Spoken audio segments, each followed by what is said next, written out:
Welcome to Love Your Life After Divorce, the podcast where you'll learn everything you need to know to rebuild your life after divorce from the inside out. Let's dive in.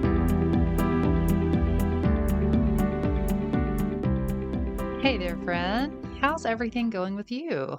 It's mid-November and we are approaching Thanksgiving coming up. And I'm wondering how your gratitude practice is going. If you haven't yet listened to episode 17, I highly recommend you go back and listen to it because I offered you guys a gratitude challenge, which is basically just to write down each day 3 different areas of things you're grateful for. One, that you're grateful for something about yourself. 2, you're grateful for another person in your life. And 3, you're grateful for something in your life. And I've been doing this every day this month. And I have got to be honest with you and say that I really can tell a difference in how I feel. 2 things I've noticed. One is throughout any given day, I'm anticipating, I'm looking around, I'm asking myself what types of things I'm grateful for. And so it's really creating more of a just outlook of gratitude. It's helping me to pay attention to things that I'm happy about, that I'm glad are in my life, or things that I appreciate about myself that maybe I would often just overlook or be critical of myself instead. And so, if you're not doing the gratitude challenge, I highly recommend you give it a try. Even if you just commit to a week, for 1 week straight, for every day, just try the gratitude challenge and see how it affects you. So, speaking of the holiday of Thanksgiving coming up, this episode is all about adjusting to a different way of doing holidays after your divorce can be challenging.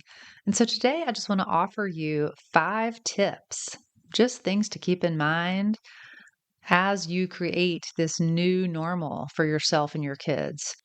Holiday celebrations can really just highlight how your family is different now. It kind of brings out a different side of grieving what you've lost, of realizing that your life is different, that the way you and your kids navigate things like the holidays just feel a lot different. And especially for holidays, because there's a lot of tradition involved in certain holidays. You may have done the exact same thing for years. And now that you're divorced, it's not going to be that way anymore. It can be sad. It can be disorienting. You may miss out on some time with your kids because you may be swapping off holidays. You may feel really lonely during the holidays, and that is totally normal. You can accept the fact that after divorce, the holidays were a little more difficult, and you can also be intentional and do things to help yourself and your kids.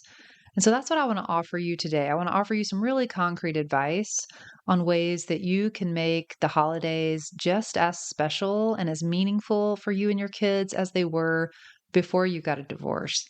So, tip number 1 is don't have unrealistic expectations for the holidays. This tip is good for anybody, even if you're not divorced, because our society and the media feeds us this idea that the holidays should be just magical, that we should all be joyful and just full of wonder and just enjoy our family time. And that's not always the truth of how things go. Holidays can be stressful in and of themselves. You may plan out amazing activities for you and your kids to enjoy together. You may think, oh, tonight we'll decorate gingerbread houses and drink hot chocolate, and then we'll watch a Christmas movie. And then your 4-year-old spills their hot chocolate all over the carpet, or your 8-year-old eats so much candy that he throws up, or your teenager thinks that the movie is just way too babyish, and so they just scroll on their phone the whole time and complain. So the truth is that even if you're not divorced, the holidays can be stressful, draining, financially difficult, and disappointing. And so being divorced just adds another layer of pressure to make the holidays special for our kids. So I just encourage you to not allow yourself to fall into that trap of putting such pressure on yourself to make holidays this amazing, special, magical, perfect time. Holidays are never perfect. Time with your family is never perfect, but you can make it special and you can make it enjoyable. But just recognize that this Hallmark perfect version of Christmas or Hanukkah or Thanksgiving is probably not going to be the reality for you. And tip number two is just to accept the reality that your holidays will look different now. The truth is, you and your ex now live in different homes, and you do have to split up time with your kids. And so, arguing with the reality of that situation only adds another layer of pain for yourself. Lamenting the fact that you're no longer all together as a family for every single holiday just makes it worse for you. I've talked about this before, but you always lose when you argue with reality. So, accepting the reality of the situation of the holidays being different doesn't mean you like it. It doesn't mean you think it's amazing and wonderful. And I'm so glad that now I miss out on time with my kids for the holidays. It doesn't mean that, but it just means that you're being realistic with yourself, that you're acknowledging, yeah, things are different now. And I'm going to figure out how to handle this and how to best address it without just wallowing and being so angry or sad that things are different. Change is inevitable in life. Even for people who don't get divorced, there are so many things that affect how the holidays go and how life goes in general. But specifically for the holidays, they're harder when you lose a loved one who's no longer there. Or maybe one partner has to be away, out of the country, even for maybe military duty. As your kids get older, they're going to eventually move out of the house, and that's going to create a much different dynamic for the holidays. Your kids may get married, have their own kids, create their own traditions, and you're going to have to deal with the change that that brings. And so there are going to be changes throughout your life around the holidays. And so, being divorced is just one of those ways that the holidays may change. But I just want to encourage you to remember that just because the holidays are different doesn't mean they're worse. The truth is, most humans just don't like change. We feel more comfortable, more stable when things are the same, when we're used to the exact same routine, when we know what to expect. That's why routine and structure is good for us. We like it, it makes us feel safe. And so for the holidays, it can feel like a big loss when you're used to doing something the exact same, and now you have to do it different. But accepting that change and accepting the reality that things just don't stay the same in life, that will help you be able to create something that you do enjoy with your kids. That will help you have a better attitude and not be as down or sad during this time. And so the third tip is to separate your experience from your children's experience of the holiday. You are going to have a lot of thoughts and feelings about no longer being married to your ex, of not living in the same house, of not having the same holiday traditions. But remember that those are your thoughts and feelings. Don't project those onto your kids.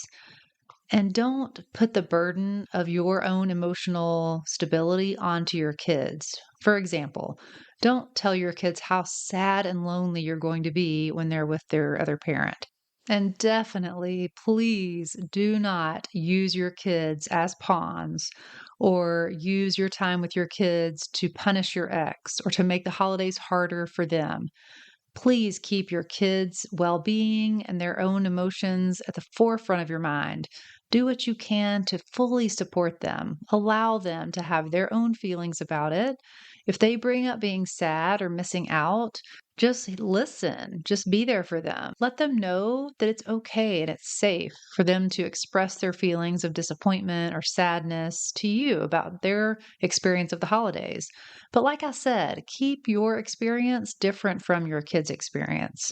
Take care of yourself separately from taking care of your kids. Talk to a good friend, your life coach, a therapist about how you're feeling. Acknowledge your own grief, your own sadness, anger, or disappointment about the fact that now things are different.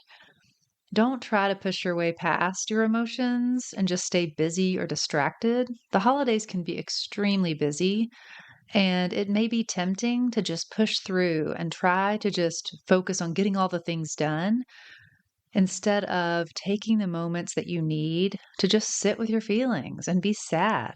Journal about how sad and frustrated you are, about how you wish things were the same, about how you feel like you've lost a lot of things that you had before the divorce. All those feelings are valid and it's important to feel them. Like I always say, you got to feel it to heal it. And so practice self care during the holidays for yourself. Even think ahead and anticipate how you might struggle. Decide ahead of time what you're going to need to give to yourself, and then make a plan for that. If you know that your kids are going to be away from you for a certain amount of time and you'll feel lonely, go ahead and make some plans with friends. Don't be afraid or ashamed to invite yourself over to some of your friends' house for their own celebration. Or, ask friends to come to your house during a certain time. If you know that you're going to be feeling left out, then plan something for yourself that you enjoy. Go to a museum, go get a massage, do something special for yourself to celebrate yourself during the holidays instead of sitting at home alone crying. And then tip number 4 is to create new traditions. Like I said, just because things are different doesn't mean they have to be worse. You may come up with some new traditions for you and your kids that they may love and be so glad that you came up with. So just be creative. Ask yourself if there's anything you've always wanted to do for the holidays, but you never have. My kids and I have a lot of traditions, and we love Christmas. And one of the things we do is we drive out to this huge light display that you drive through and it plays the lights to the music. And my ex-husband never liked doing that. He begrudgingly went. He was like, ugh, the whole time. We had to sit in this long line of traffic waiting to get in. And then you drive really slowly through these lights. And it just wasn't his favorite thing. And so now I take my kids to do that. And we all still really enjoy it. We take either some hot chocolate or some kind of candy or treat with us. And we eat it while we're in the car. And so, there's so many little small things that you can do with your kids for the holidays. You can decorate gingerbread houses. You can make treats and take them to your neighbors. You can volunteer somewhere together. You can go to a special service at church. We also have several different Christmas movies that we always watch sometime during the month of December. And you don't have to spend a lot of money to create a new tradition. Just think of something that your kids would enjoy and that you can make special for them. So, another important thing to remember when you're creating those new traditions is to plan ahead with your ex. Make sure y'all are on the same page about when you each have the kids. Or, alternatively, if you get along really well, you don't have to separate your time. Do what works for you. I was just coaching a client on this the other day, and she was saying, is it weird if my ex and I want to just do Christmas all together with the kids? Absolutely not. It's not weird at all. And actually, that's what my ex and I have always done. We spend Christmas Day all together with the kids. And I know this isn't possible for everyone, and your situations may be very different. There may already be other, people in the picture. So obviously, not everybody can do this, but if you can and you want to, it's totally fine. You and your ex make the rules for your family. You guys come up with what works for you. And so just get clear with your ex about what your plan is for the holidays so you're on the same page. And you can also coordinate gifts. Make sure that, you're not getting your kids the same thing, or you can go in together if you want to get them something more expensive. And then also talk about extended family time. You and your ex may each have time that you go to, your parents' house or your sister or brother's house. And so just make sure you get clear on the time that you want to spend with your kids during Christmas. Also, you may have to create some boundaries with your ex and just be clear on those and know what you need to do for yourself. Another thing to remember is that you don't have to celebrate a specific holiday with your kids on the exact date that the holiday falls on. If your parenting plan says that you guys alternate holidays, you can always celebrate with your kids on another day, just right around that same holiday.